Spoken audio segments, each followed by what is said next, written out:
Suave? Pode crer. Então, agora a gente vai continuar falando um pouco sobre proteínas, só que de um ponto de vista um pouco diferente. Nas aulas passadas, vocês aprenderam um pouco sobre as forças que existem entre as moléculas, aprenderam sobre como os aminoácidos apresentam uma certa diversidade, como eles são diferentes e como essas diferenças levam à existência de proteínas com propriedades bem diferentes. Vocês entenderam um pouco sobre as proteínas, sobre como elas são formadas a partir desses aminoácidos, quais as características de uma proteína, por que as proteínas adotam determinadas conformações, ou seja, por que a proteína tem aquela forma que ela tem, que várias moléculas de proteínas iguais, que podem ter cada uma delas milhares, milhões de formas diferentes, adotam a mesma forma. Viram que isso depende bastante do efeito hidrofóbico das interações intermoleculares. Aprenderam sobre elementos de estrutura secundária, que são usualmente as hélices e fitas que existem nas proteínas e fazem parte das proteínas. Por que essas estruturas existem? Aprenderam que as proteínas frequentemente não estão sozinhas em solução, elas estão associadas umas às outras na forma de oligômeros, de dímeros, trímeros, tetrâmeros. Vimos que as proteínas apresentam várias características que estão relacionadas com qual que seria a palavra certa? Com a transmissão de informação de uma região da proteína para outra. Então a gente falou sobre alosterismo, sobre como que modificações em determinada parte da proteína podem influenciar uma parte relativamente distinta dessa mesma proteína, ou de uma outra proteína que esteja ligada a ela. Comentamos um caso particular disso aí, que seria a cooperatividade, e comentamos vários outros aspectos gerais. Eu espero que agora vocês tenham uma boa noção do que são proteínas em solução, quais são as características delas. Vocês conhecem alguns exemplos de enzima, algumas proteínas fibrosas, e vocês entenderam que boa parte do jogo que as proteínas jogam está relacionada com essas interações intermoleculares, interações não covalentes, certo? Desde o próprio novelamento dessas proteínas até a interação delas com substratos, com ligantes, com outras proteínas. Então, beleza. Vocês tiveram uma noção básica do que é uma proteína, o que ela faz, por que ela está daquela forma. E hoje a gente vai falar mais especificamente sobre um subgrupo de proteínas que apresentam atividade enzimática. São proteínas que são capazes de catalisar algum tipo de reação. O que significa isso? Na presença dessas proteínas, determinada reação que já era espontânea, que já apresentava um ΔG negativo, vai ocorrer com uma velocidade, com uma taxa maior, certo? Como a gente comentou na segunda aula, e posteriormente também, quando alguma coisa é espontânea, quando alguma coisa é favorável do ponto de vista termodinâmico, quando alguma coisa apresenta uma variação de energia livre negativa, aquele processo é espontâneo, mas não necessariamente ele vai acontecer de uma forma rápida.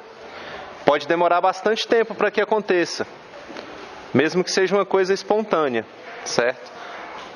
Eventualmente vai aparecer alguma proteína que vai catalisar isso, que vai tornar isso mais rápido. A gente vai tentar entender por que e como que a proteína vai fazer para catalisar esse tipo de reação. Então, eu acho a aula de hoje uma aula relativamente legal. Vocês vão aprender alguns conceitos e finalmente a gente vai acabar falando sobre Michaelis-Menten, que alguns de vocês já ouviram falar, que são Pesquisadores que caracterizaram a cinética enzimática partindo de um sistema bem simples. Eles conseguiram deduzir algumas coisas interessantes e que podem ser extrapoladas para alguns sistemas de estudo. Então, bora aí.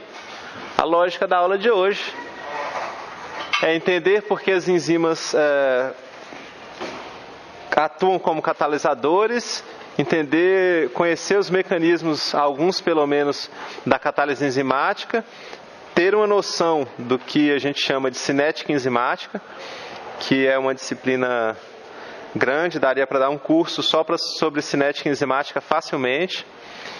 E a gente vai comentar também esses gráficos de Michaelis-Menten e Lionel-Weaver-Burke, nessa aula, só para vocês terem uma noção de como eles, qual a forma deles e como que eles podem ajudar alguém que tiver interesse a caracterizar algum tipo de inibidor ou de enzimas e substratos. Beleza? Então, começar falando sobre essa importância dessas enzimas.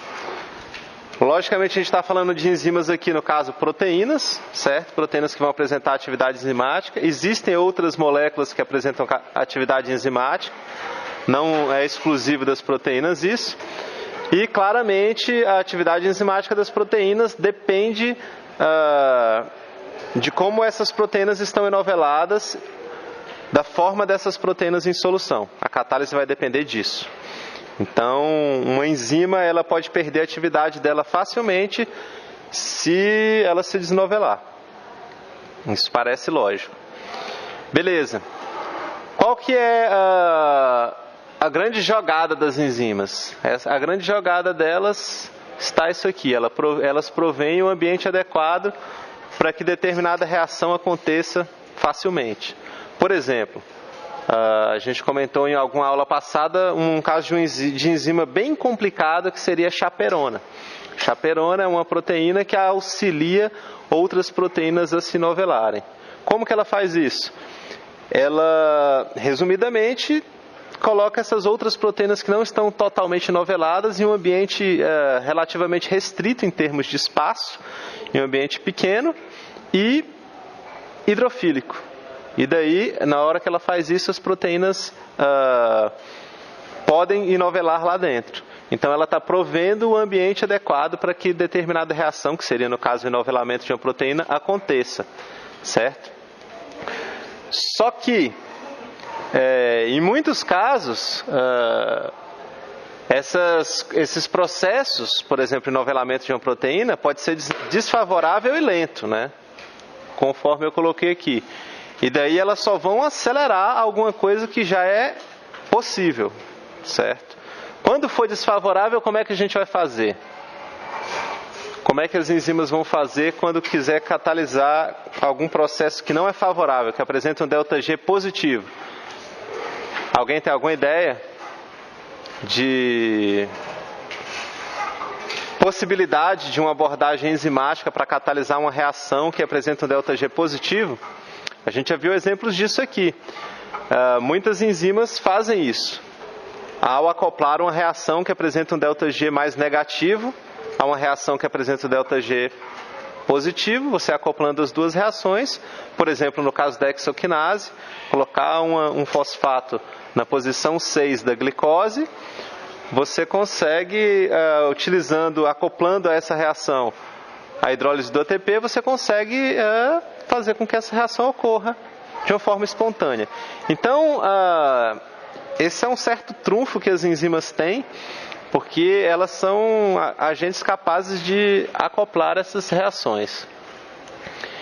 E, eventualmente, tornando um processo que é desfavorável, favorável, mas aí eles mudam o processo, não é mais exatamente aquele processo, é esse processo acoplado com mais um outro processo que é mais favorável ainda.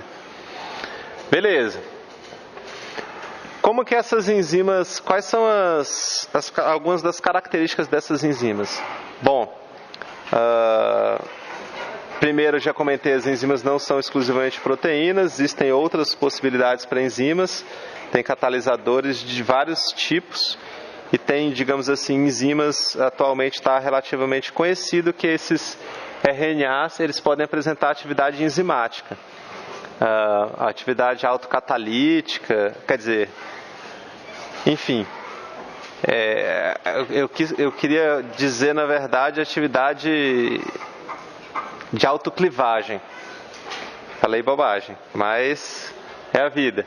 Essas enzimas, elas vão apresentar algumas regiões que vão ser mais interessantes ou que a gente vai comentar mais sobre elas do que outras. Uma das principais regiões seria esse sítio ativo, ou o local onde a catálise efetivamente acontece, certo? Usualmente é justamente o local onde o substrato vai se ligar à enzima, e ali vão existir resíduos de aminoácidos em conformações apropriadas para ligar muito bem esse substrato e propiciar essa catálise enzimática. Qual que seria um outro local em uma enzima, além do sítio ativo, que seria digno de nota? Um outro local, por exemplo, poderia ser um sítio de regulação alostérica, um lugar, uma região distinta do sítio ativo na proteína, onde uma outra molécula pode se ligar e pode modificar as propriedades do sítio ativo, tornando essa enzima mais ativa ou menos ativa, certo? Então, a gente comentou sobre isso em alguma aula para trás aí, umas 2 aulas para trás, que além do sítio ativo poderiam existir outras regiões da enzima que podem interagir com outras proteínas, com outras moléculas. Também pode existir, sei lá, um sítio de dimerização ou região de dimerização, enfim. A proteína pode ter várias regiões importantes. Algumas enzimas, como a gente já viu, no caso da hemoglobina e da mioglobina, elas podem requerer coenzimas ou cofatores. Cofatores vão ser íons metálicos que vão estar ligados em determinada região da enzima, auxiliando ou no enovelamento da enzima ou efetivamente na catálise. Esses seriam cofatores. Um exemplo de cofator, por exemplo, seria o magnésio, que frequentemente, quando enzimas ligam nucleotídeos trifosforilados, como esses nucleotídeos trifosforilados têm uma carga negativa considerável,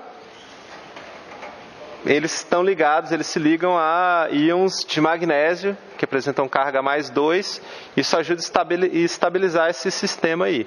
Então, várias ATPases ou GTPases apresentam o nucleotídeo ligado ao magnésio.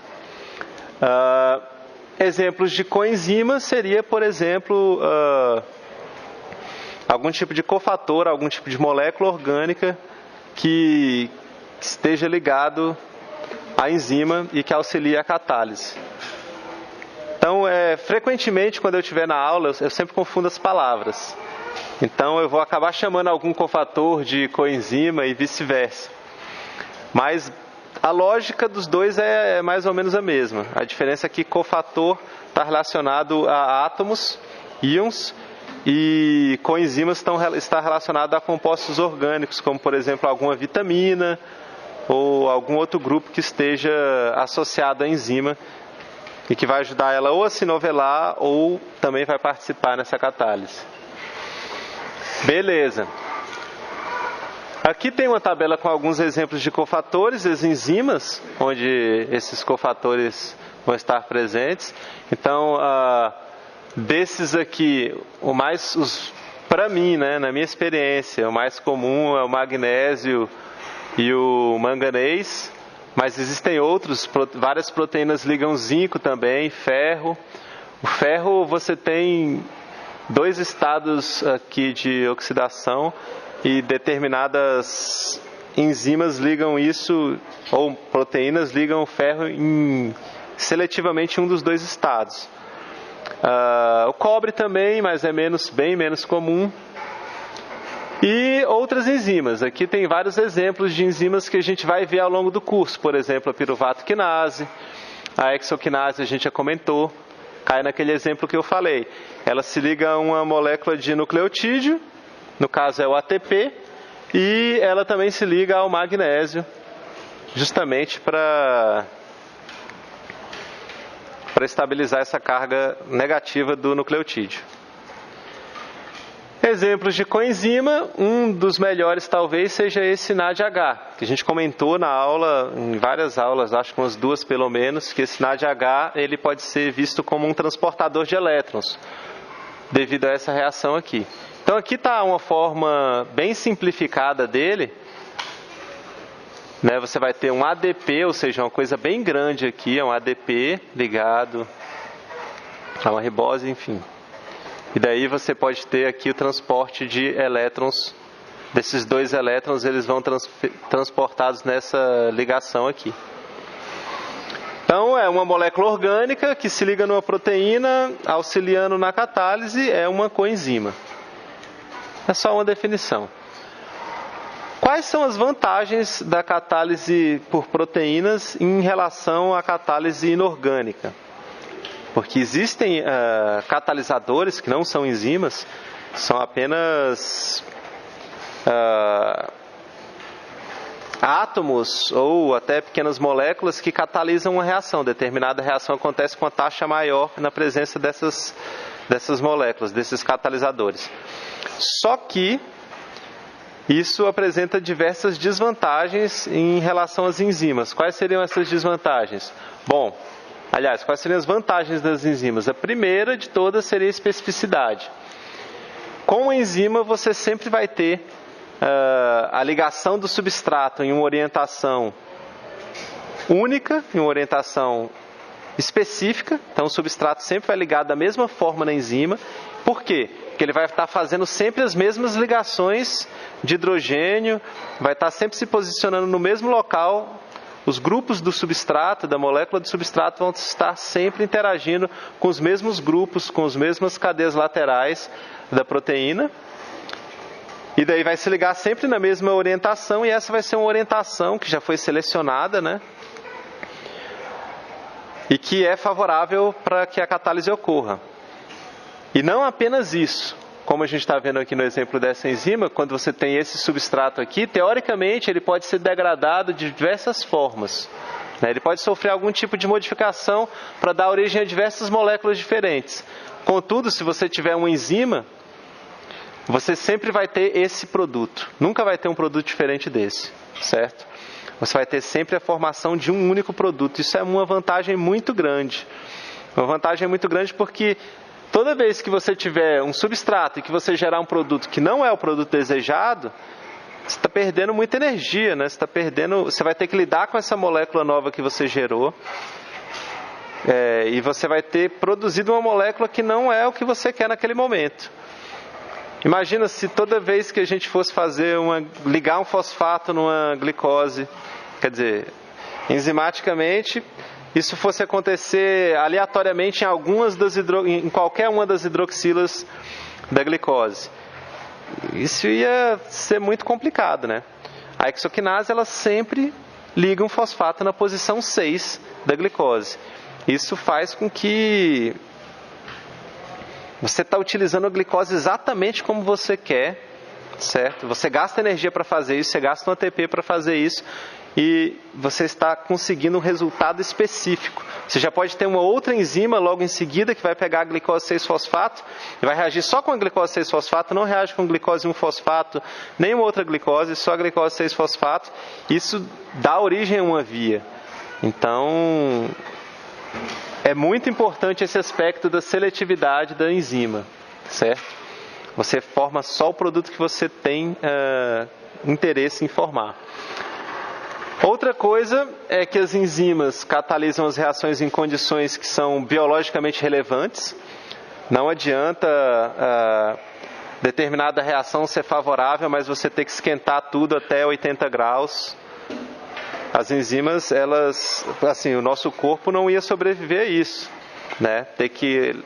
Para que determinada reação ocorra, ter um ambiente a 80 graus. Não, as enzimas elas conseguem, em um ambiente biologicamente razoável, ou seja, num pH próximo do pH encontrado dentro da célula, apesar de que existem pHs diferentes em compartimentos diferentes, em determinado compartimento o pH seja apropriado para determinada catálise. Na temperatura biológica do ponto de vista, relevante do ponto de vista biológico. Enfim. Outra coisa são essas possibilidades de regulação, né? As enzimas você pode regular. Se tem uma reação acontecendo muito rapidamente e você está com excesso daquele produto ali, você pode, por exemplo, quais são as formas de regulação que a gente já comentou de uma forma superficial? Por exemplo, você pode ligar um fosfato nessa enzima e inativar ela por um momento ou por um tempo. Então você tem lá 18 moléculas de enzima catalisando uma reação e a concentração de substratos está muito alta, quer dizer, de produtos está muito alta. Você já produziu o tanto de produto que você quer, quer dizer, a célula produziu. O que a célula pode fazer? Pode fosforilar uma enzima dessa, ligar um fosfato nela e deixar ela inativa por um tempo. Ou uma fração dessas enzimas podem ser ligadas e se tornarem inativas. Se a célula precisar eventualmente, ela retira esse fosfato com a proteína fosfatase e daí, pronto. A enzima volta a ser ativa. Uma outra possibilidade de regulação seria a regulação alostérica, certo? Então você tem uma enzima que está catalisando determinada reação e existe uma outra molécula que interage com essa enzima e que ativa ou desativa ela, ou seja, aumenta a taxa de catálise ou reduz a taxa de catálise dessa enzima. Diga. O feedback seria uma forma um pouco mais estruturada de regulação, né? Quando a gente fala de feedback, a gente está falando de alguma coisa na via ou o próprio produto da enzima está inibindo ela, ou alguma coisa em uma via mais para frente vai estar inibindo essa enzima. Mas sim, é uma forma de regulação sem dúvida. Eu não sabia que você estava com aquele exemplo em mente, mas ali sim, com certeza. Regulação serve justamente para isso, para você poder regular essas taxas, né? Quanto que a enzima vai estar trabalhando. Ela vai trabalhar o quanto que aquela situação metabólica demandar que ela trabalhe. Existem várias formas de regulação que a gente vai ver aqui. Ao longo do curso vocês vão conhecer novas e novas formas de regulação. Outra coisa legal é que você pode sintetizar e degradar essas enzimas rapidamente. Se você estiver precisando de uma enzima, o corpo tem condição de sintetizar essa enzima. E o corpo tem condição, se você estiver precisando que a enzima não funcione mais, de degradar essa enzima. Só que mais interessante do que essa possibilidade é aquela que eu comentei anteriormente. Ao invés de degradar a enzima, você simplesmente marca ela, fosforila ela. Coloca um grupo fosfato lá numa posição e ela se torna inativa. Você não precisa gastar energia para destruir ela, você não precisa gastar energia para fazer ela de novo. Se você precisar dela, se for possível, você depois retira aquele fosfato e ela se torna ativa. Eu estou usando o fosfato como exemplo, mas porque é o exemplo mais comum, a fosforilação de determinada enzima pode modificar a atividade dela. Tanto inativando como simplesmente inibindo um pouco, ou ativando, ou... Enfim, destruir a enzima, essa possibilidade aqui, de síntese e degradação das enzimas, ela é uma possibilidade que acontece, mas além dessa possibilidade, a célula tem outras que são mais versáteis, né? Conforme eu já comentei, por exemplo, a célula pode ter lá, já prontas, centenas de enzimas, e quando ela recebe um sinal, um hormônio interage com algum receptor, torna uma outra enzima ativa que modifica essas 100 enzimas que a célula já tem, não precisa esperar fabricar, por exemplo, fosforilando cada uma dessas 100 moléculas, muito rapidamente, e tornando todas elas ativas simultaneamente. Então você pode partir de supondo assim, no citoplasma você tem uma atividade baixíssima de determinada enzima, aí tem um sinal hormonal que leva à fosforilação de centenas de moléculas simultaneamente, praticamente, e daí você vai ter a atividade da enzima aumentada muito rapidamente, certo? Isso vai acontecer com certeza em vários casos ao longo do que a gente vai ver aqui no curso, relacionados ao metabolismo. Beleza? Então, assim, as enzimas propiciam essa vantagem absurda da especificidade. Você pode regular as enzimas, o que é uma vantagem muito grande. Eu vejo isso aqui, síntese e degradação das enzimas, apenas como uma forma de regulação da atividade enzimática da célula, certo? Tem várias formas de regulação, certo? Uma das formas é você sintetizar mais enzimas ou degradar as que já existem. Mas existem outras formas. E isso tudo, no geral, vai fazer o quê? Modificar a taxa de determinada reação em determinado ambiente celular, certo? Bom, aqui é um slide chatão, só para mostrar para vocês que isso aqui existe. É uma classificação internacional das enzimas. O que significa isso aqui? Todas as enzimas, por exemplo, a hexoquinase, que a gente já comentou em outras aulas, elas podem ser classificadas com um código de 4 números. Isso pode ser interessante para vocês em algum momento da carreira de vocês, ter esse tipo de conhecimento. Eventualmente você vai ver uma enzima lá e vai ter um código de 4 números aqui. Esse código ele vai descrever basicamente o que a enzima faz, quais são as características dela. Por exemplo, no caso da hexoquinase, o código é 2711. 2 porque ela é uma transferase, 7 porque ela é uma fosfotransferase, então ela transfere um grupo fosfato, certo? Então todas as enzimas que forem uma transferase, que transferem um grupo fosfato, vão começar com 2 e 7. 1 porque ela tem o grupo hidroxila como aceptor, no caso é o grupo hidroxila de uma molécula de glicose, e 1 porque ela tem a glicose como aceptor. Então está escrito aqui, ó. Nesse código aqui, se você decorar todas as tabelas, que obviamente você não vai nem pensar em fazer isso, mas a lógica é que com esse número aqui, você tem noção de que a hexoquinase é uma molécula que tem a glicose como substrato e que ela, na glicose, fosforila um grupo fosfato dessa glicose, certo?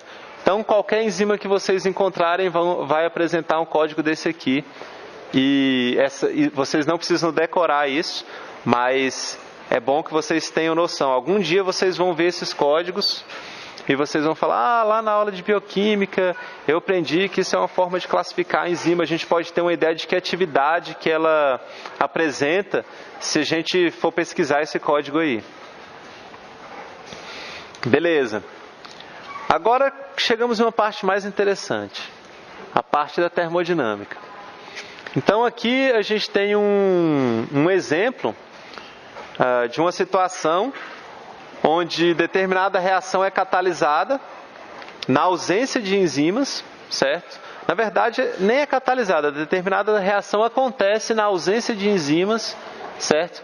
E vamos prestar atenção nesse gráfico aqui. No eixo X, iniciando aqui, a gente tem o início da reação.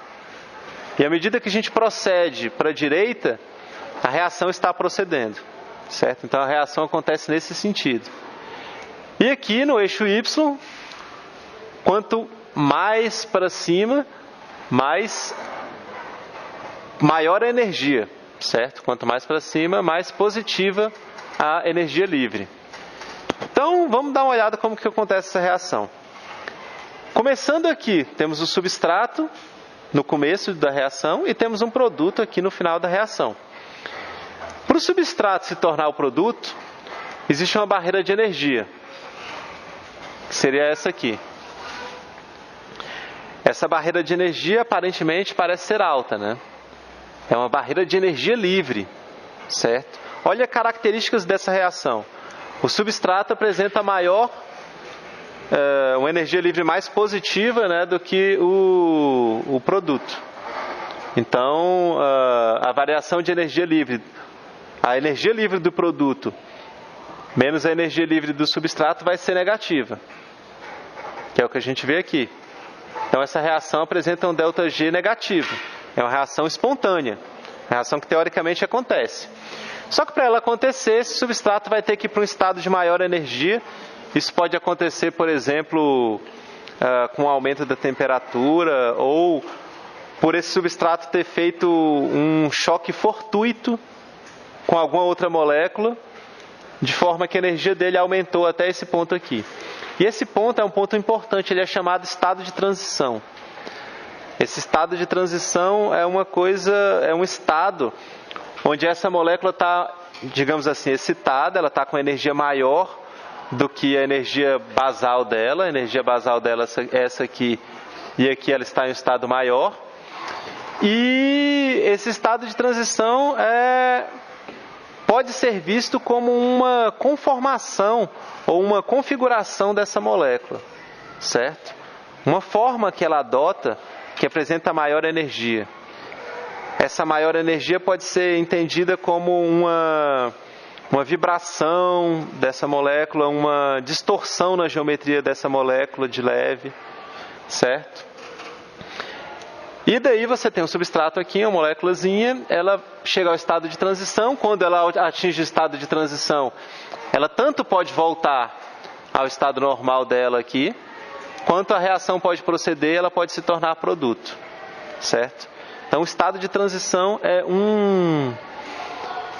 uma teoria que ajuda a gente a entender como algumas reações procedem. É um modelo que pode ser muito útil em determinados casos. Várias reações podem ser entendidas como acontecendo através de um estado de transição. Isso aqui, no caso, seria sem enzimas. Então, o substrato não tem opção até atingir um estado de transição e se tornar um produto ou não, voltar para cá.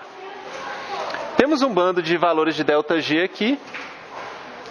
Esse aqui seria a diferença de ΔG entre o produto e o substrato, ou quanto de... Está vendo esse símbolozinho aqui? É o estado de transição. Quanto de energia livre o produto precisaria, esse ΔG aqui, quanto de energia livre que o produto precisaria para se tornar substrato. É muito maior você sair de um produto e se tornar substrato, passando por esse estado de transição aqui.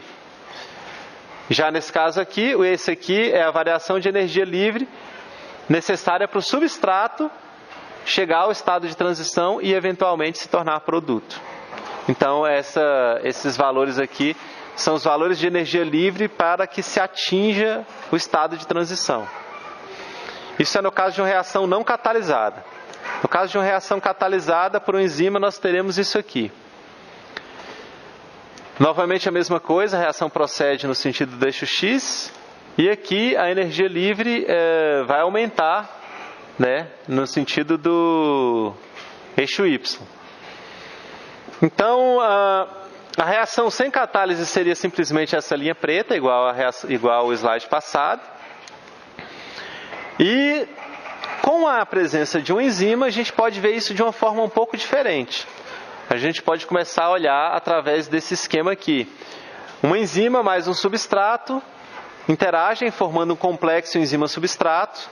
Esse complexo enzima-substrato, nele pode acontecer a catálise, e daí você vai ter um complexo enzima-produto, ou seja, a reação aconteceu e a enzima está ligada agora no produto, e depois o produto se desliga da enzima, dando origem a uma enzima e um produto. A enzima está livre para catalisar outra reação, certo? E como que funcionaria a variação de energia livre ao longo do processo?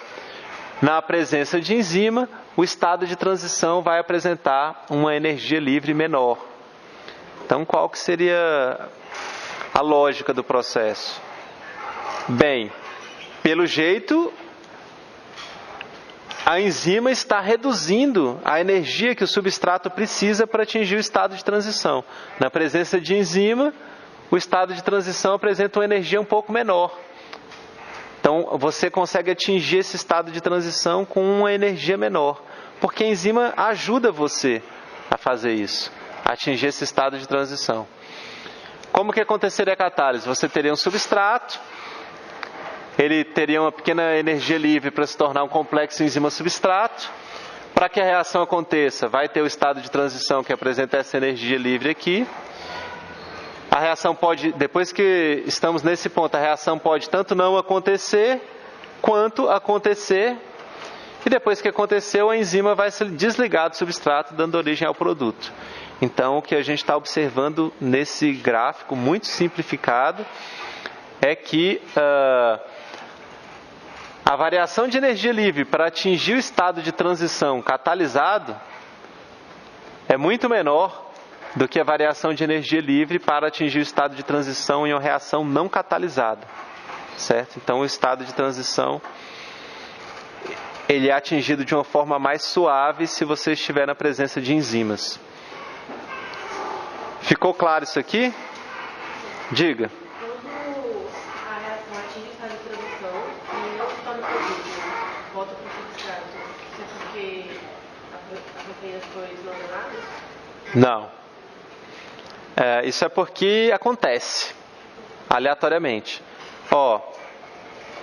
Sua pergunta foi boa, eu vou comentar duas coisas. O problema é que sempre que eu falo que vou comentar duas coisas, eu comento só uma e esqueço a outra. Mas beleza, vou tentar me lembrar. Primeiro, quando a gente fala de estado de transição, esse estado de transição não é estado de transição da enzima, certo? É o estado de transição do substrato. Imagina que o estado de transição seja um estado de maior tensão. Por exemplo, eu tenho um cabo de vassoura, eu pego ele e dou uma entortada nele assim. Vocês conseguem visualizar isso? Pega um cabo de vassoura e dou uma entortada nele assim, aí alguém fala, professor, você vai quebrar o cabo de vassoura. Aí eu vou falar assim, tudo bem, eu sou muito forte, consigo quebrar um cabo de vassoura. Brincadeira. Vou falar assim, realmente está quase quebrando. Esse seria um estado de transição, um estado de maior tensão. Nesse ponto, eu posso tanto falar assim, então não vou quebrar não, e soltar ele, que seria voltar de um estado de transição para um estado onde ele volta a ser um cabo de vassoura, sem eu ter quebrado ele, ou então dar um pouquinho mais de energia para ele e ele quebra. E daí você teria então um produto. O produto seria um cabo de vassoura quebrado no meio, certo? Então, o que é que atinge o estado de transição? Não é a enzima, é o substrato. O substrato, ele vai chegar a uma energia maior, certo? E daí, quando ele chega a esse estado de transição, tanto a reação pode acontecer como pode não acontecer. Quase sempre acontece. A enzima torna as coisas favoráveis para que quase sempre aconteça, certo? A reação. A enzima, no caso, vai estar aí só para favorecer. A enzima vai estar aí meio que para direcionar isso, para fazer com que isso trilhe um caminho mais suave, certo? Para que esse estado de transição ocorra de uma forma mais tranquila. No caso do cabo de vassoura, a enzima seria alguém que... A enzima seria... a enzima no caso do cabo de vassoura, talvez a enzima seria eu. E o cabo de vassoura seria o substrato. E eu estou... Um cabo de vassoura pode se quebrar sozinho? Pode. É raro, mas quebra. Agora eu estou dando energia para ele, né, no caso. Eu estou forçando ele de forma que ele vai quase quebrar. Se ele não quebrar, a reação não aconteceu. Se ele quebrar, você tem um produto que é 2 pedaços de cabo de vassoura. Deixa eu pensar em um outro exemplo. Para vocês entenderem o estado de transição. Por exemplo, vem alguém e agride outra pessoa. Por exemplo, vem uma pessoa aqui e fala, eu vou te dar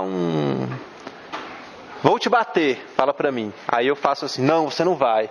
Esse estado, onde eu estou preparado, onde eu estou com maior tensão, maior energia, que eu estou pensando em dar um murro no sujeito, seria um estado de transição. Eu posso, desde esse estado, falar assim, não, eu sou da paz e tal, ou eu posso falar assim, não, eu vou dar-lhe um murro.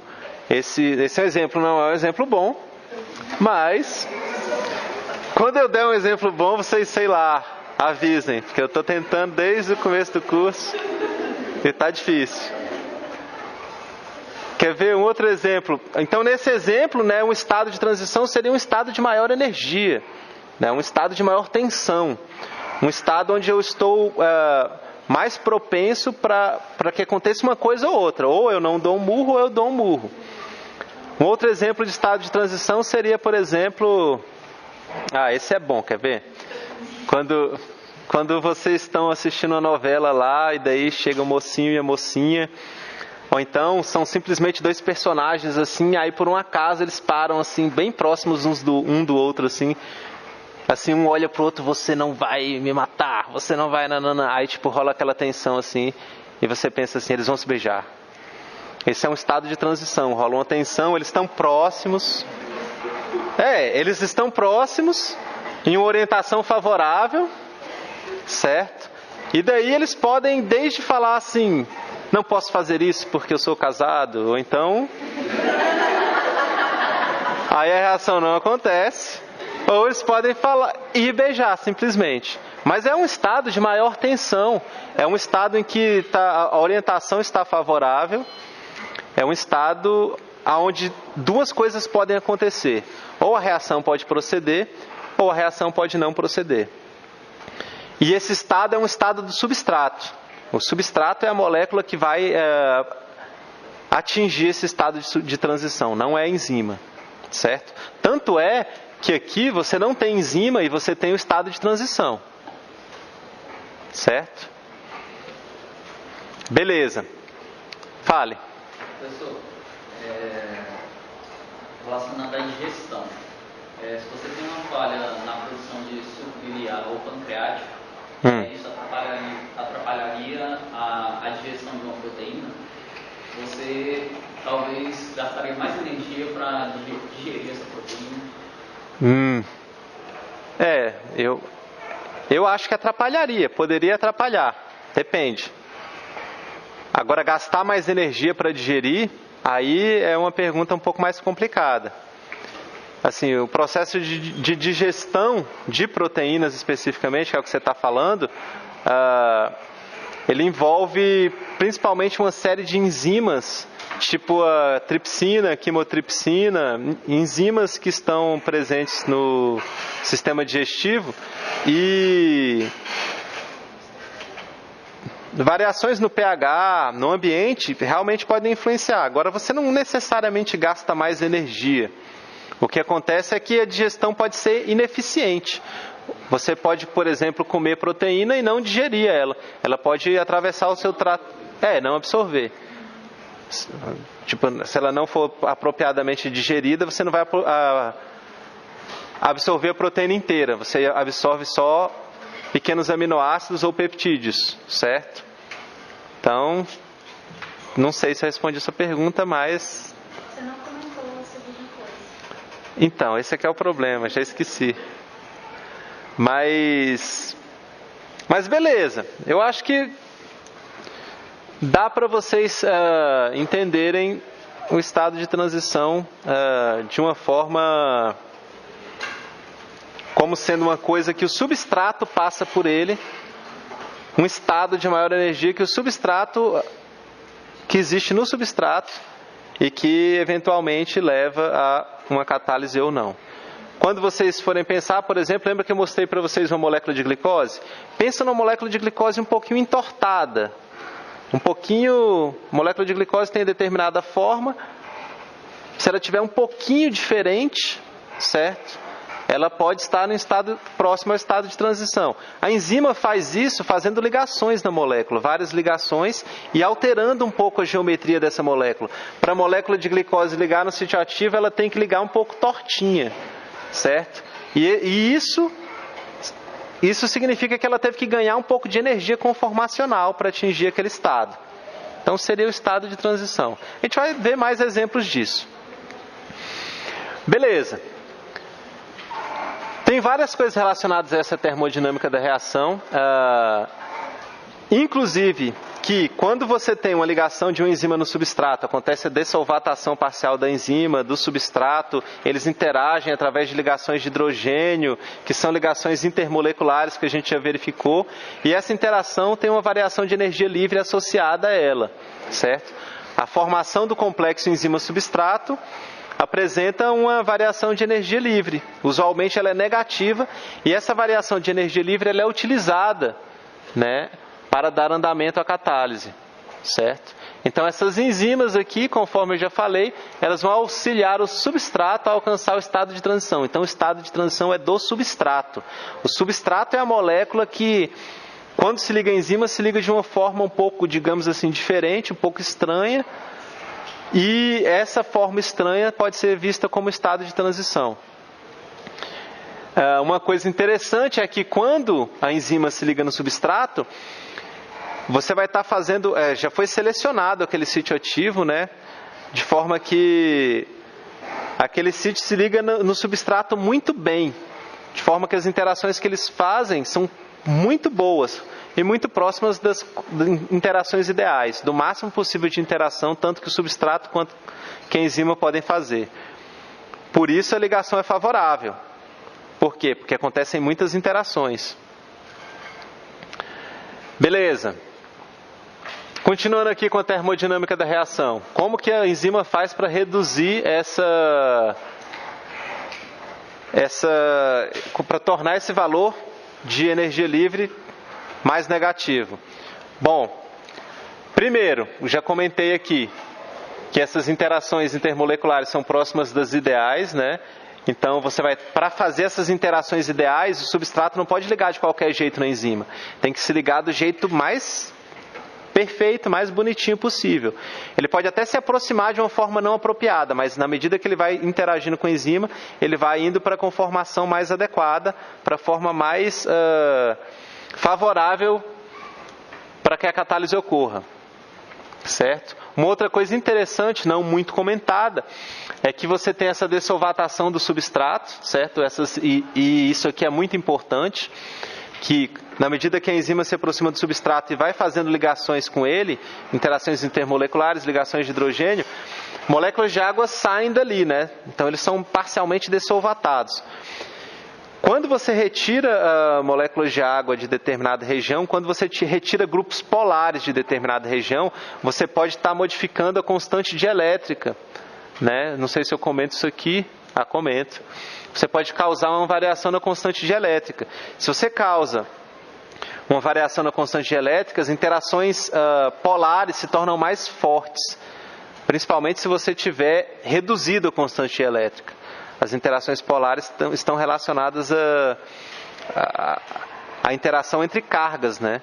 E isso depende do meio, depende dessa constante dielétrica. Outra coisa que acontece que é também muito importante, que está relacionada com dessolvatação, é que quando você retira moléculas de água, você está impedindo que essas moléculas de água reajam. A água é extremamente reativa.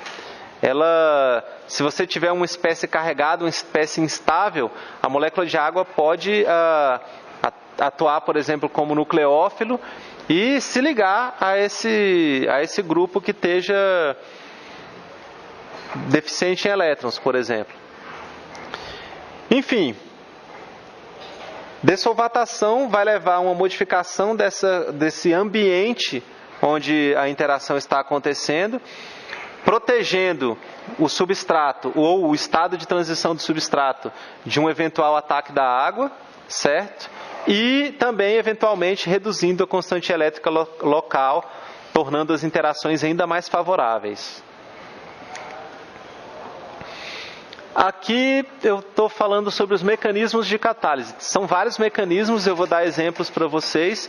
Catálise covalente, catálise por íon metálico. Então, também essas catálises ácido-base. Isso aqui, eu não sugiro que vocês decorem, eu sugiro que vocês prestem atenção, que vocês vão ver exemplos em outras matérias, em outras disciplinas que vocês vão ter, de enzimas que são mais ou menos desse jeito. Isso vai ajudar a abrir a mente de vocês quando vocês forem estudar isso posteriormente. Então vamos dar uma olhada. Primeiro nessas catálises ácido-base. Vão ser catálises que vão ocorrer quando grupos da enzima vão atuar como ácidos ou como bases. Então eles vão estar tanto doando um próton quanto aceitando um próton, certo?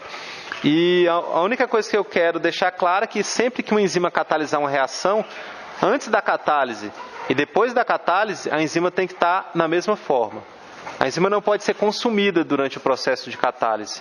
A enzima tem que catalisar a reação e voltar ao estado que ela estava anterior à catálise para que ela possa catalisar novamente a reação. Então, exemplos de grupos que podem atuar de proteínas, que podem atuar como doador de prótons, são esses grupos aqui que são parcialmente ácidos, ou podem atuar como aceptores, são esses grupos aqui que na verdade são os mesmos. Você tem aqui a forma ácida e aqui assim você vai ter a base conjugada desses grupos. Então aqui a gente está falando basicamente de aminoácidos, de vários tipos de aminoácidos diferentes. Então vários tipos de aminoácido podem atuar nesse tipo de catálise ácido-base. Qual que seria um exemplo? Seria o exemplo da acetilcolinesterase. É uma enzima que cliva a acetilcolina. A acetilcolina é o neurotransmissor. certo? Então você tem a reação, seria essa reação aqui. E como que a catálise acontece? A acetilcolina apresenta uma carga positiva nessa região. Você vai ter um sítio carregado negativamente que vai atrair essa molécula, meio que orientando ela já na conformação apropriada, para que essa hidroxila aqui de uma serina da enzima faça um ataque nucleofílico nessa carbonila aqui, certo? Essa histidina que está próxima vai atuar como uma base e vai abstrair o próton daqui, vai retirar o próton daqui. Sem esse próton aqui, esse oxigênio se torna um nucleófilo muito mais forte, certo? E daí vai atacar esse grupo aqui, propiciando essa reação, que essa reação ocorra, certo? Ou seja, quebra da acetilcolina. Esse é um exemplo muito simplificado. Como eu falei, eu não quero que vocês fiquem decorando isso, é só para dar exemplos. Exemplo de catálise covalente seria quando a enzima faz uma ligação covalente com o substrato por algum momento. Basicamente, é um mecanismo parecido com o mecanismo anterior. A enzima vai interagir com o substrato, se aproximar, o substrato se aproximou na orientação correta, tudo certo. A enzima faz uma ligação covalente com o substrato, que dura pouco tempo.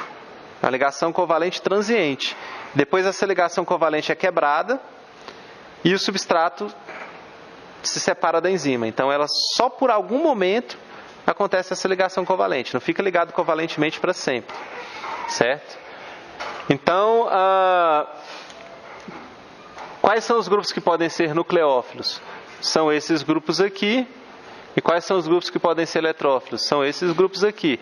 Olhe, é um pouco diferente, né? Os nucleófilos são um pouco diferentes desses ácidos aqui, mas são bem parecidos. Se você for olhar, né? Os nucleófilos e eletrófilos, se você for comparar depois essas duas tabelas, vocês vão ver que existe alguma relação, mas existe também diferença. Bom, como que aconteceria esse intermediário covalente? Por exemplo, aqui a gente tem uma ligação peptídica, uma serina da quimotripsina. Serina é um aminoácido que apresenta hidroxila na cadeia lateral, certo? Apresenta um outro aminoácido que apresenta um grupo básico aqui do lado. Esse grupo básico vai abstrair esse hidrogênio, esse oxigênio vai fazer um ataque nucleófilo nessa carbonila, vai ficar ligado por algum momento, e depois isso aqui se desliga. Certo? Então é só por algum momento que isso aqui acontece. Uma ligação covalente entre enzima e substrato é bem parecido com o exemplo anterior. Depois, isso não fica ligado aqui para sempre. Essa ligação aqui vai ser quebrada. Esse hidrogênio vai voltar para cá. Não é difícil, mas é para ilustrar para vocês que esse tipo de catálise existe. Catálises por íons metálicos também existem. Frequentemente esses íons metálicos eles apresentam carga, né? Então essa carga vai auxiliar na estabilização do substrato. Os íons metálicos vão estar eventualmente ligados ao substrato, podem se ligar, podem estar no sítio de catálise, certo? E podem também estar relacionada à proteção desse grupo da água. Né? Por exemplo, no caso do ATP, que apresenta carga muito negativa, você pode ter um grupo magnésio ligado a esse ATP para, de certa forma, blindar essa carga negativa do ATP. Como que seria um exemplo dessa catálise por íons metálicos? Por exemplo, esse tipo de catálise aqui. Você tem essa enzima anidase carbônica, é uma enzima que apresenta um íon de zinco, 5+2. E a catálise acontece da seguinte forma, que tem um desenhozinho da enzima com os resíduos envolvidos. Você vai ter 3 histidinas coordenando o zinco e mais uma molécula de água. Aí o que acontece? Ou seja, o zinco está diretamente relacionado com a catálise. Aqui temos essa molécula de água. Aí sai o hidrogênio, se torna hidroxila, entra um CO2, acontece um ataque nucleófilo aqui no CO2, do oxigênio que perdeu a hidroxila no carbono do CO2, forma-se esse intermediário aqui, O zinco está ajudando a estabilizar a carga negativa do intermediário aqui. Ó, o zinco tem carga positiva, o intermediário tem carga -1. O zinco estava ajudando a estabilizar a carga negativa do oxigênio aqui também. E finalmente a catálise procede, essa molécula de água aqui acaba se ligando mesmo a esse CO2 e formando o produto da reação, que é esse bicarbonato aqui, certo? E daí, pronto, voltamos ao estado inicial. Entra uma molécula de água, sai isso aqui e a catálise ocorreu. O íon metálico participou, se ligando ao substrato e ajudando a estabilizar essa carga aqui, desse estado aqui. Beleza? É um exemplo de catálise por íons metálicos. Outro exemplo, enolase, é um enzima que a gente eventualmente vai ver por aqui. Ela apresenta sítios de ligação do magnésio, esse aqui é o substrato dela. O que vai acontecer? O magnésio vai ajudar a estabilizar essa carga negativa aqui do substrato, certo? E vai posicionar esse substrato numa orientação favorável para que aconteça um ataque nucleófilo aqui. Esse ataque nucleófilo vai abstrair um próton. Daí vai acontecer toda a reação da enolase. Os elétrons vão se movimentar de acordo com o que essas setinhas estão indicando. Então vai sair um elétron daqui e vir para cá, que vai se formar uma ligação dupla. Daqui você tem uma ligação dupla, o elétron vai vir para cá, a ligação dupla vai aparecer do outro lado, e assim por diante. Então, essa catálise aconteceu com o auxílio dos íons magnésio, que ajudaram principalmente a estabilizar a carga negativa do substrato e orientar esse substrato no sítio ativo em uma orientação favorável. Então, um segundo exemplo de catálise por uma metaloenzima. Certo. Voltando ao estado de transição. O que a gente comentou sobre o estado de transição? Primeiro, que esse estado de transição faz interações melhores com a enzima do que o substrato. Então imagina assim, o substrato em solução, ele tem determinada forma. Essa forma interage com a enzima? Interage. Favoravelmente? Possivelmente. O substrato, quando ele está em solução, ele não está na mesma conformação que quando ele está no estado de transição dele. O estado de transição dele interage com a enzima? Interage. Faz ligações favoráveis? Faz. Provavelmente mais do que outras conformações. Certo? Então a forma do substrato dentro da enzima frequentemente vai ser o estado de transição. A enzima se liga ao substrato e quando isso acontece, o substrato adota essa conformação, essa forma diferente que seria o estado de transição. Certo? Então, assim, eu não comentei esse induced fit, que seria um encaixe induzido, que é basicamente uma forma dinâmica de falar isso que eu mencionei anteriormente. Você tem um substrato, você tem a enzima. Na medida que eles interagem, eles modificam um pouco a forma deles. O encaixe vai ficando um pouco melhor, como se fosse um aperto de mão. Na hora que você dá o aperto de mão, a forma ainda não está legal, mas aí você dá aquele apertão assim, aí a mão fica certinha, uma mão na outra. Então esse seria o encaixe induzido. Depois que a enzima interagiu com o substrato, a forma deles muda um pouco. E isso auxilia a catálise. Essa mudança na forma, usualmente é uma mudança para uma forma mais próxima do estado de transição do substrato. Certo? Então é basicamente isso que eu estou falando nesse parágrafo aqui, que algumas mudanças conformacionais sutis podem levar o substrato a adotar esse estado de transição que é essencial para a catálise. Por quê? Porque é o estado já de maior energia. Dali para frente você não vai precisar de mais energia. Você já tem toda a energia suficiente para que a catálise proceda. Esse slide ilustra quão importante é a proximidade de dois grupos para que a catálise ocorra. Então a gente tem um exemplo aqui de uma reação. Temos dois ácidos. Não, acho que é um ácido e um éster. E daí eles estão formando um anidrido. E apresentam uma taxa de 1. Isso aqui é em solução, esse grupo, e esse grupo aqui em solução também. Isso aqui seria então o ácido acético com algum tipo de anidrido, quer dizer, com algum tipo de éster, dando origem a um anidrido acético, que seria esse cara aqui.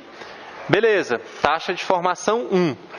Se ao invés dessas moléculas estarem livres em solução e eventualmente, por sorte, tiverem que se chocar para que essa reação aconteça, se esses dois grupos, que são os grupos que vão reagir, estivessem próximos, por exemplo, através de ligações covalentes mantendo esses grupos próximos. Seria o caso desse exemplo B aqui, certo? Então esse grupo aqui, como eles estão ligados covalentemente aqui, através de 2 carbonos, isso apresenta uma certa rotação, certo? Liberdade conformacional, isso pode estar rodando de várias formas, mas os grupos estão próximos, eles não precisam mais difundir para chegar perto um do outro. Eles já estão próximos. E isso aumenta a taxa dessa catálise aqui, a velocidade, em 10 a quinta vezes, que seria 100 mil vezes. Então é 100 mil vezes mais rápida essa reação aqui, essa taxa, do que essa outra aqui. E se, por exemplo, você utilizar uma coisa que não só deixe os grupos próximos uns dos outros, mas que impeça que exista rotação, então os grupos não só estão próximos uns dos outros, mas eles estão próximos e numa orientação favorável, que é o caso aqui, você vai ter um aumento dessa taxa de formação desse anidrido aqui, ó, muito maior. 10 a 8 vai ser quanto? Vai ser 100 milhões de vezes. Então aqui seria uma vez, aqui 100 mil vezes, aqui 100 milhões de vezes. Mais rápido. Então, se os grupos estão próximos uns dos outros, a reação acontece de uma forma mais rápida. E se os grupos estão próximos e bem orientados um em relação ao outro, a taxa é mais alta ainda. Então esse slide ilustra isso. E a enzima, vai colocar sempre o substrato na orientação favorável, na melhor orientação possível para que a catálise proceda. Aí aqui temos enzimas e as taxas de velocidade com que as reações que elas catalisam ocorrem. Então vocês podem ver que algumas enzimas aumentam em bilhões, trilhões de vezes a velocidade de determinada reação. Na presença da enzima, a reação acontece muito mais rápido do que na ausência da enzima, certo? E o que é mais interessante, em todos esses casos aqui, só um único produto é formado. A enzima catalisa a formação de um único produto. Isso é muito bom, não tem efeito colateral, você não tem que lidar com qualquer tipo de lixo que você gerou, você sempre vai gerar o produto desejado, certo? É uma das primeiras e mais importantes características que eu citei das enzimas. Bom, comentamos então sobre as enzimas, o estado de transição do substrato e mais ou menos como a catálise pode proceder, alguns tipos de catálise, como que as proteínas podem atuar como bases, ácidos, eletrófilos, nucleófilos para que a catálise proceda. Vamos voltar um pouco a comentar a espectrofotometria. Só quero novamente comentar.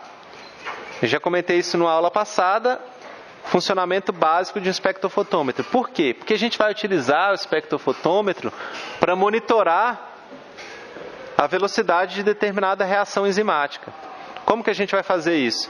A gente vai colocar uma enzima, um substrato, e a gente vai observar que a reação vai acontecer quando tem enzima e substrato junto. Se a gente conseguir medir a concentração de enzima, quer dizer, a concentração de substrato em função do tempo, ou a variação da concentração de produto em função do tempo, ou seja, a gente coloca a enzima e o substrato junto, a enzima e o substrato estão juntos, então a reação acontece. Então, a quantidade de substrato está diminuindo, certo? Porque a reação está acontecendo. Ou a quantidade de produto está aumentando, porque a reação está acontecendo. Se a gente consegue medir isso, a gente tem uma ideia da taxa com que essa enzima trabalha. Então a gente vai usar a espectrofotometria.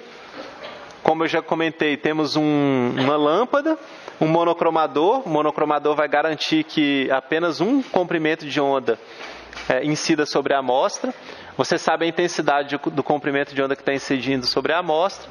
A lei de Lambert-Beer vai falar para vocês que, se você sabe o tamanho da seção de amostra que a luz vai atravessar, e você sabe a intensidade final, você vai conseguir ter uma ideia da concentração de determinada espécie em solução. Um dos exemplos que eu comentei em aula foi o exemplo do triptofano, certo? Que ele vai apresentar, se você seta lá o seu monocromador, do seu espectrofotômetro, para 280 nanômetros, próximo de 280, você vai estar próximo do pico de triptofano. Então, você vai estar vendo um sinal muito forte. Se você tiver uma enzima que transforma o triptofano em uma outra coisa, que reduz esse sinal, por exemplo, você pode estar monitorando a velocidade dessa enzima.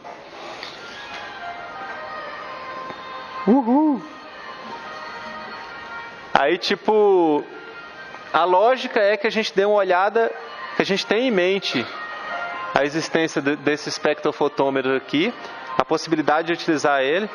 Que diabos é isso?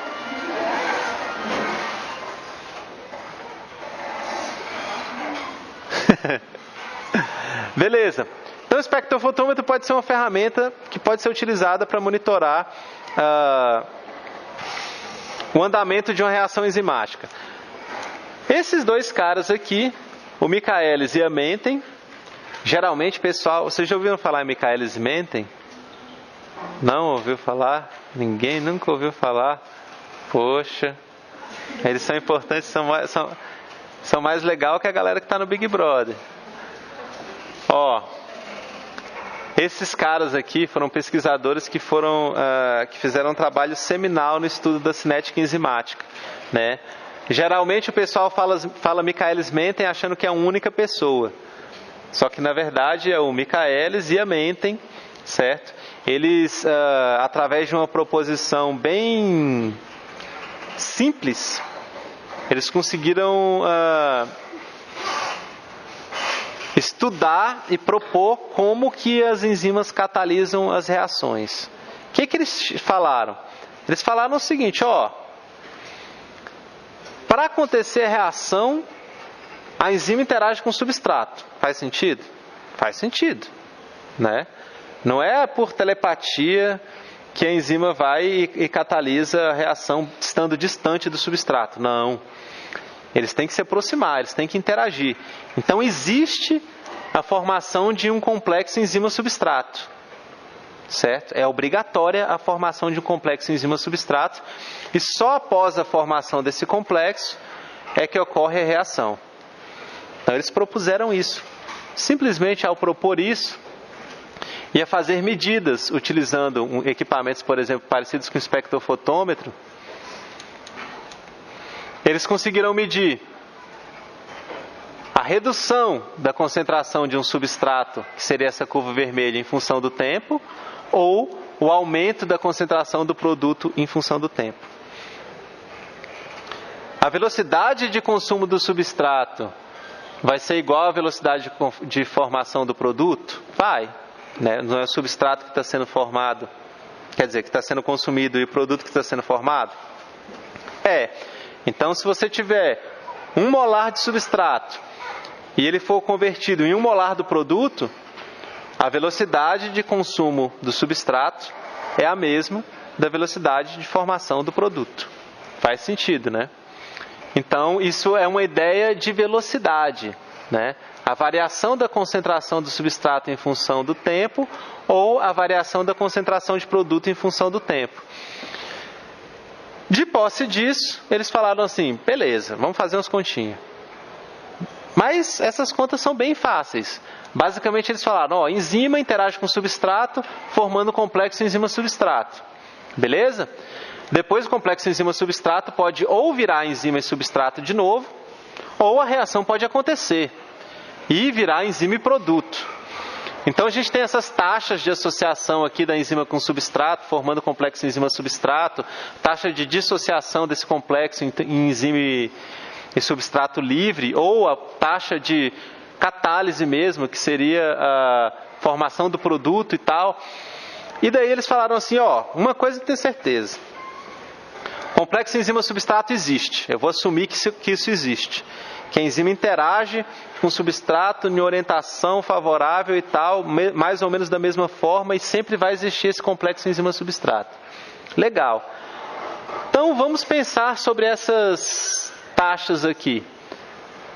Aí algum deles teve a segunda ideia muito boa que eles tiveram, que é a seguinte. Cara, no comecinho da reação, não existe produto, né? No comecinho da reação você tem só enzima e substrato. Você não tem nenhuma molécula do produto. Então isso aqui não existe. Esse K-2 aqui não existe. Certo? Sempre que você tiver um complexo enzima-substrato, ele pode virar uma enzima mais um produto, mas o produto nunca vai poder virar o substrato porque ele não existe no comecinho da reação. Certo? Pode parecer que não, mas simplesmente essa ideia facilitou muito vários cálculos utilizando esse esquema aqui, mas facilitou muito mesmo vários cálculos, de forma que eles conseguiram, analisando os dados que eles obtiveram, propor isso aqui, ó, uma constante, certo? Que seria essa chamada constante de Michaelis, que estaria aqui. Então, logicamente, eles desenvolveram isso aqui de forma matemática até chegar a essa fórmula aqui, só que em vez de ter esse Km aqui, tinha esse termo grandão aqui, nesse local. E daí eles falaram assim, não, esse termo todo aqui, ele vai ser constante para determinada enzima, e a gente vai chamar ele de constante de Michaelis. E daí ficou essa equação aqui, que seria a equação de Michaelis-Menten.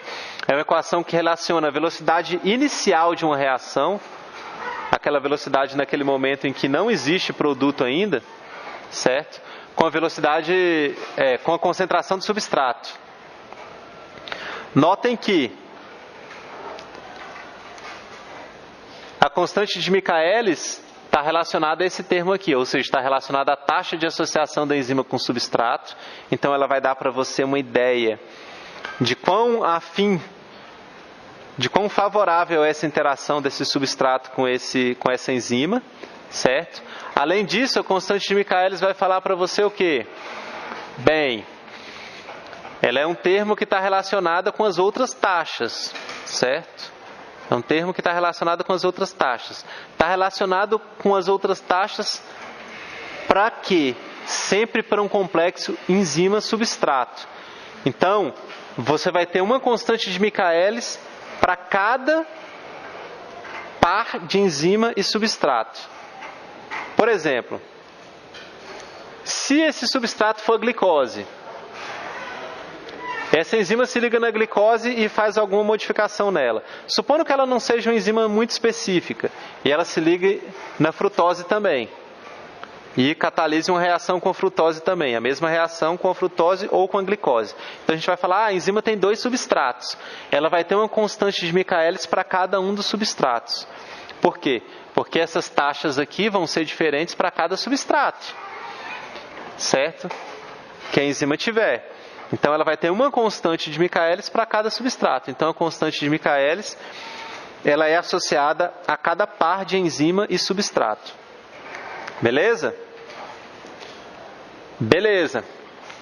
Essa é a equação de Michaelis-Menten.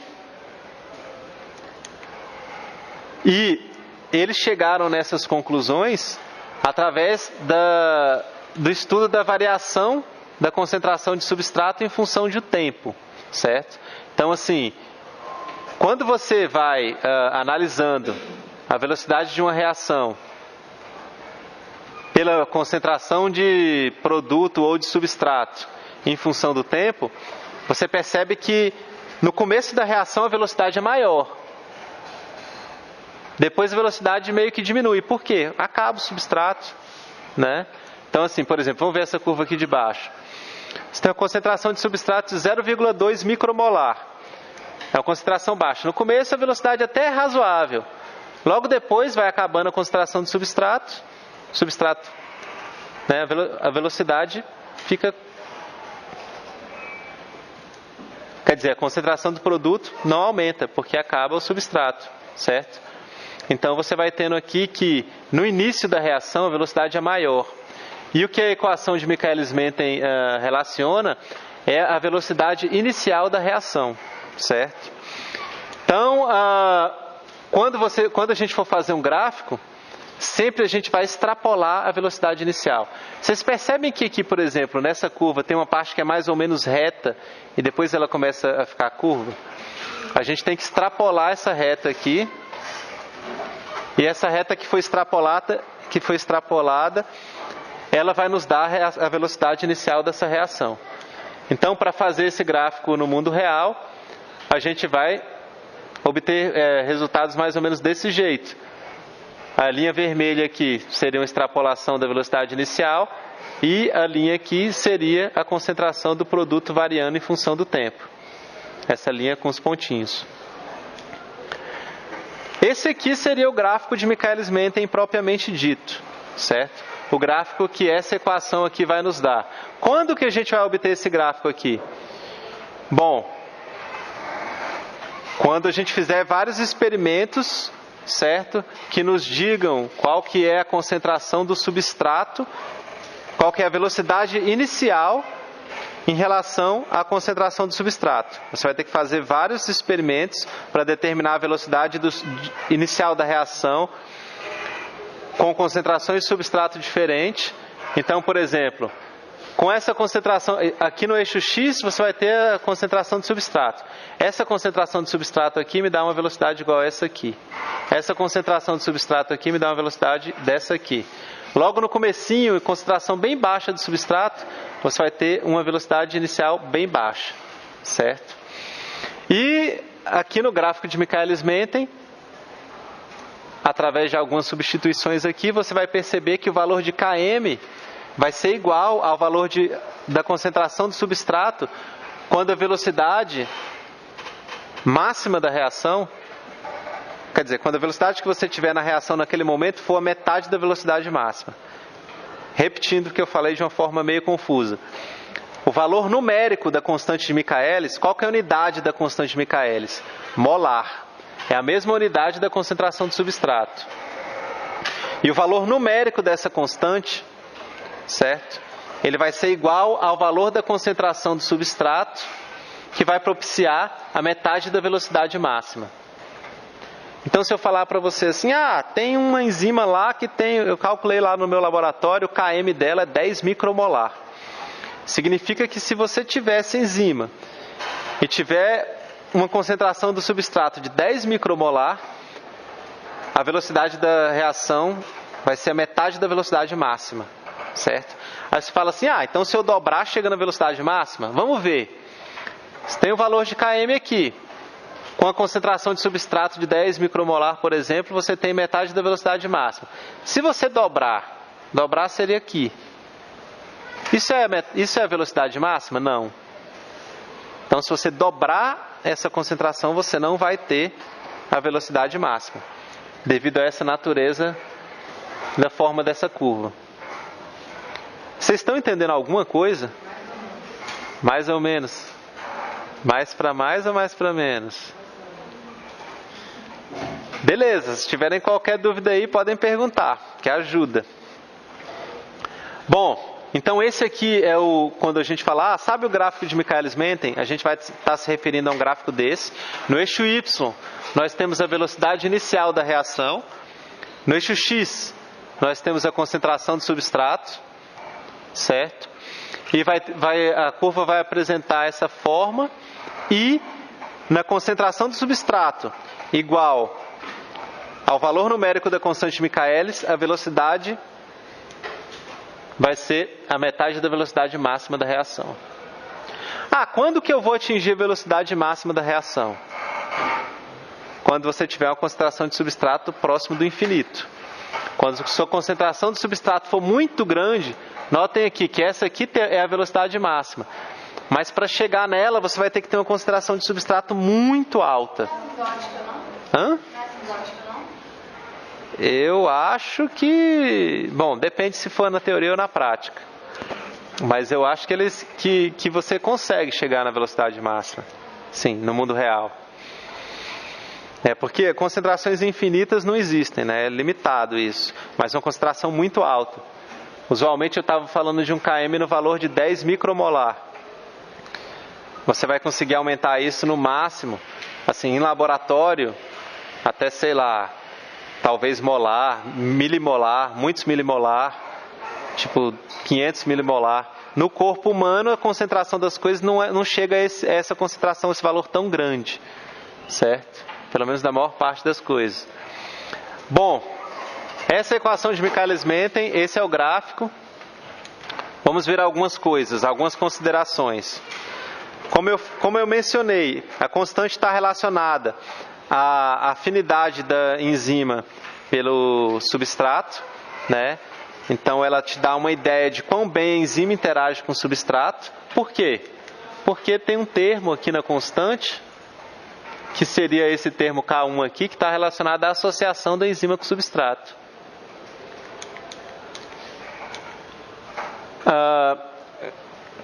Eu já falei que o Km é igual à concentração de substrato, que produz uma velocidade igual a metade da velocidade máxima.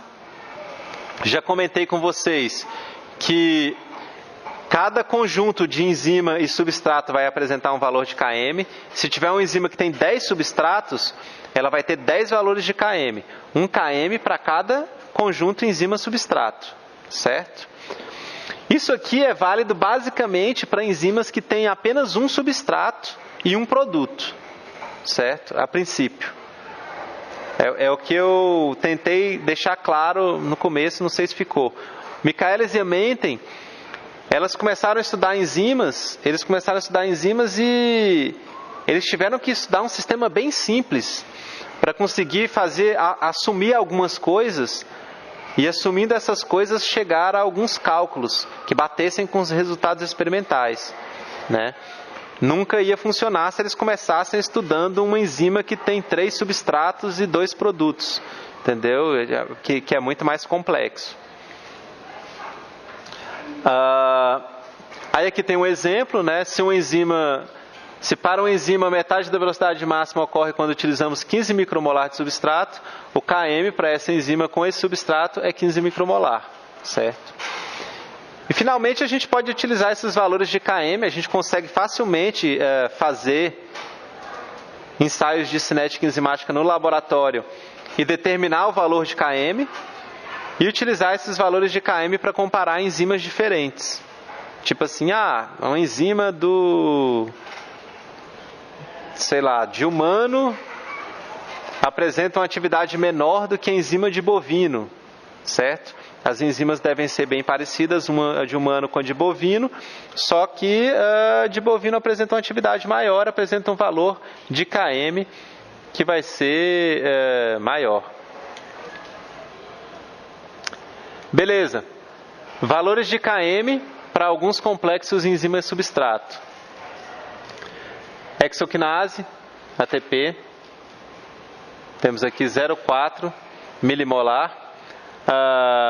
Por exemplo, a treonina deidratase tem como substrato a treonina e o valor de Km é 5 milimolar, certo? Significa que quando a concentração de treonina for 5 milimolar, a velocidade vai ser metade da velocidade máxima.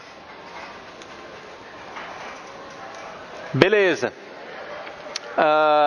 Uma das coisas que o Michaelis-Menten assume, outra coisa, é que a concentração de substrato na reação vai ser muito maior do que a concentração de produto, certo? Então, eu acho que eu já comentei isso no começo dessa reação. Foi o momento que eles derivaram a equação. Você vai ter uma concentração de substrato muito maior que a concentração de produto, certo? Então, a velocidade inicial não vai depender de forma nenhuma da concentração de produto, porque a concentração de produto vai ser 0, certo? Uma outra coisa interessante é que você vai ter que aumentar bastante a concentração de substrato para chegar numa velocidade próxima da velocidade máxima. Isso faz sentido só olhando para a curva que a gente vê isso. E tem mais uma coisa que eles assumem que eu não comentei aqui,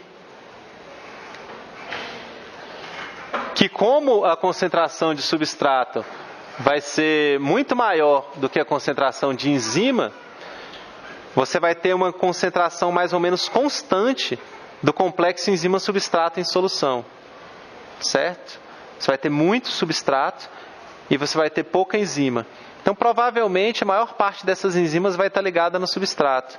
Então, ao longo da reação, a concentração do complexo enzima-substrato não vai mudar muito.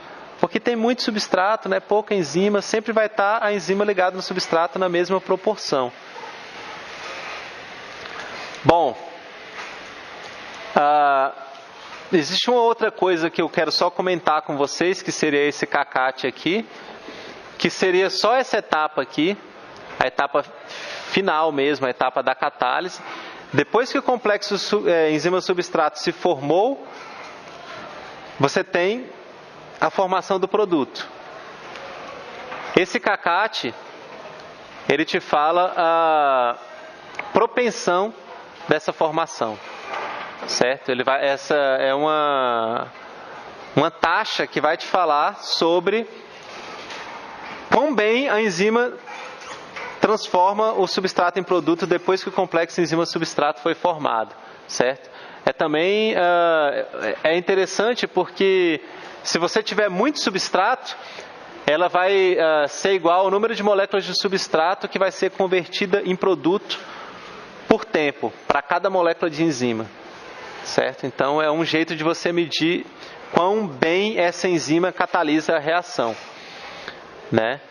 Então a gente tem esse CACAT, que é uma forma, a gente pode calcular o CACAT também e comparar as enzimas utilizando não a constante Michaelis, mas os valores de CACAT. É uma outra forma.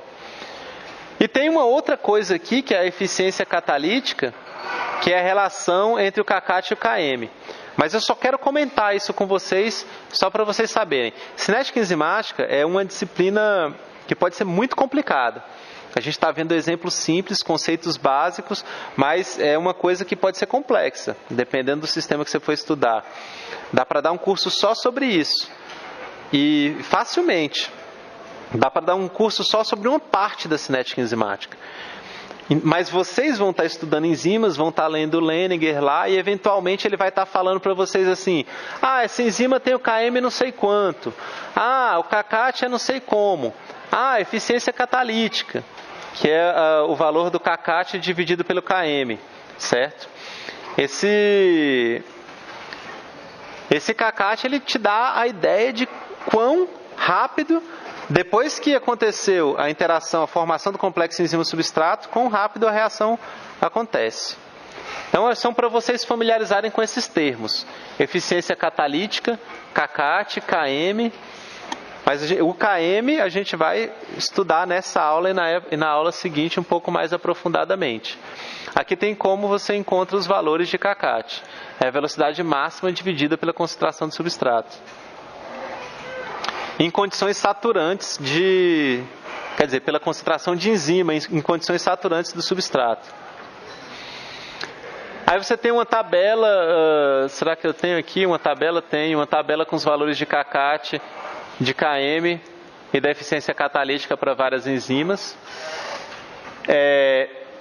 Essa eficiência catalítica, ela tem um valor máximo, certo? Esse valor máximo da eficiência catalítica, ele é limitado pela velocidade de difusão. Algumas enzimas, elas estão tão eficientes que o que limita a velocidade delas, basicamente, é a capacidade do substrato de chegar na enzima, de se difundir até chegar na enzima.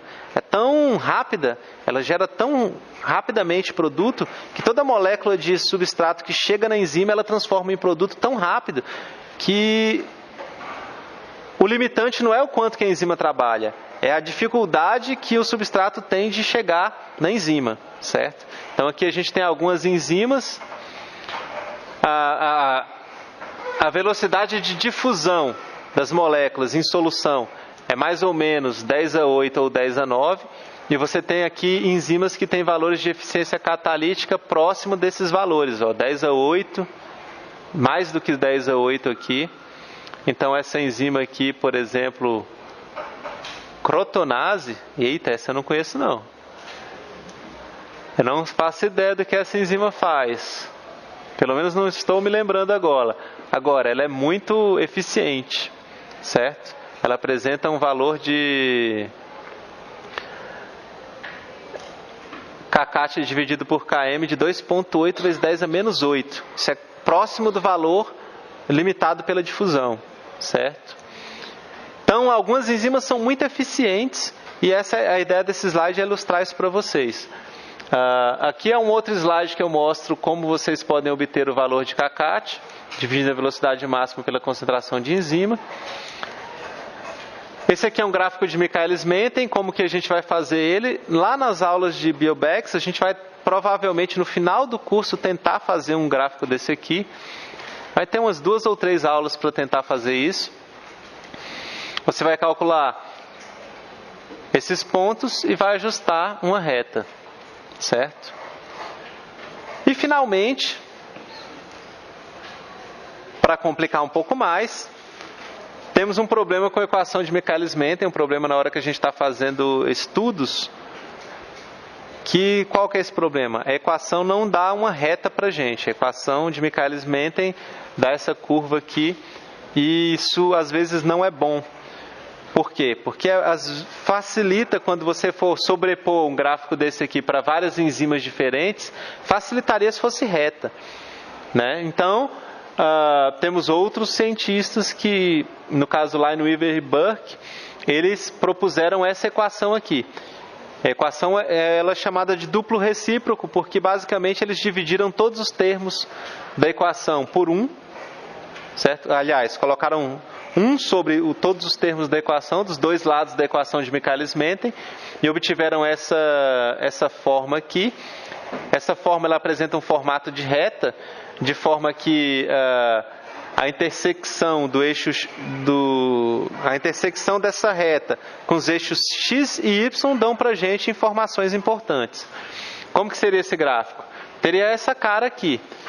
Seus dados estariam coletados nesse ponto aqui, certo? A inclinação dessa reta vai ser igual ao valor de km dividido pelo valor da velocidade máxima. O local onde essa reta intercepta o eixo x vai ser igual a menos 1 sobre km. Por quê? Você vai simplesmente obter valores a partir dessa reta aqui. E 1 dividido sobre a velocidade máxima vai ser igual ao intercepto do eixo y. Então, esse gráfico aqui ele é bem interessante para a gente caracterizar inibidores. Na próxima aula a gente vai comentar sobre esses inibidores enzimáticos, e eles vão modificar a inclinação ou a localização dessa reta aqui, certo? Cada inibidor na presença da enzima vai modificar a forma com que essa enzima atua. Então, de uma forma geral, esse seria o gráfico duplo recíproco, que apresenta essa forma aqui. Como que essa fórmula é obtida? A partir da fórmula de Michaelis-Menten. Você pega esse termo aqui, bota 1 sobre ele. Aí você tem isso aqui. Aí você pega esse termo aqui, bota 1 sobre ele todo. Aí você vai ter esse termo aqui, certo? E vai ter a forma de uma reta, certo? Que justamente é essa aqui. De novo, gráfico de Lineweaver-Burke sempre vai cruzar o eixo y acima do zero aqui, né? Nessa região, sempre vai ter essa cara, o gráfico. Você vai coletar dados nessa região aqui e você vai ter que extrapolar. Você coleta seus dados, depois você põe uma régua lá e fala assim, ó, qual é a reta que melhor descreve esses dados? Aí você traça uma reta, aí você fala, ó, essa reta cruza o eixo y aqui. Cruzou o eixo y aqui, então isso aqui tem valor de 1 dividido pela velocidade máxima. E aqui, cruzou o eixo x nesse ponto. Esse ponto tem o valor de menos 1 sobre o km. Sempre vai ser negativo esse ponto aqui. Beleza? Então, o básico desse gráfico de Lineweaver-Burke seria isso, certo? Vai ser muito útil na caracterização desses inibidores. E existem outras equações que podem dar origem a uma reta, só que, é só para vocês saberem que existe. Não precisa decorar e tal. Só se fosse realmente, se a gente fosse fazer um estudo de cinética enzimática, que a gente estudaria outras relações. Mas elas existem e podem ser úteis, né? Que seriam essa aqui e tem outras também. O que está de errado com esse gráfico de Lineweaver-Burke? Alguém saberia me responder? Não está no ponto negativo, né? Que sempre essa é uma forma de ver. O que mais que tem errado? Basicamente o que ela falou foi que o gráfico está cruzando o eixo zero. Se o ponto zero, né? Não está do lado do negativo. Se cruza o ponto zero, quanto que é a constante de Michaelis? Menos 1 sobre km vai ser o ponto onde cruza o eixo x. E cruza o eixo x em zero, não vai rolar, né? O que mais que está de errado? Presta atenção, pessoal. Aí. Tem várias coisas erradas. A escala está errada. Não está falando nas unidades. O que mais? Tem bastante coisa, olha. Do 0 a 1, 1 a 2, 2 para 4, 4 para 5, 5 para 6, 6 para 7, 7 para 10. O cara tá meio analfanúmero, né? A mesma coisa aqui no eixo Y. 0,1, 0,2, 0,3, 0,4, 0,5, 0,6, 0,9. Né? O gráfico ele tem que ser gráfico, né? Você não pode inventar isso. E essa reta tá errado? Tá, porque tá passando no ponto zero aqui, certo? Tá faltando a unidade. Não tem unidade nesse lado aqui. Então, quando vocês forem fazer gráficos na disciplina experimental, vocês sempre vão ter que fazer o gráfico bonitinho. Não pode ser de jeito nenhum desse jeito. Mas assim, essa reta ela tá mal traçada, tem alguma coisa de errado nisso? Não importa muito. Vai estar errado porque a escala está errada. A escala estando errada, a posição dos pontos vai estar errada. Quando você for traçar uma reta, vai dar problema mesmo. Certo? Mas se você desenhar o gráfico direitinho, a reta que aparecer, mesmo que pareça uma reta igual essa aqui, ó, nossa, mas parece que não está ajustando os dados direito. Não se assuste com isso. A reta que for, ela é. Se você traçar a reta direitinho, vai ser. Parece que tem mais pontos de um lado que do outro, mas isso não importa muito. Aqui estão os erros, certo? Então temos vários erros, está faltando a unidade aqui, está faltando a unidade aqui. Tem vários erros de continuidade aqui nos gráficos e ele está passando pelo ponto 0, 0. E o gráfico de Lineweaver-Burke nunca vai passar por esse ponto. Beleza?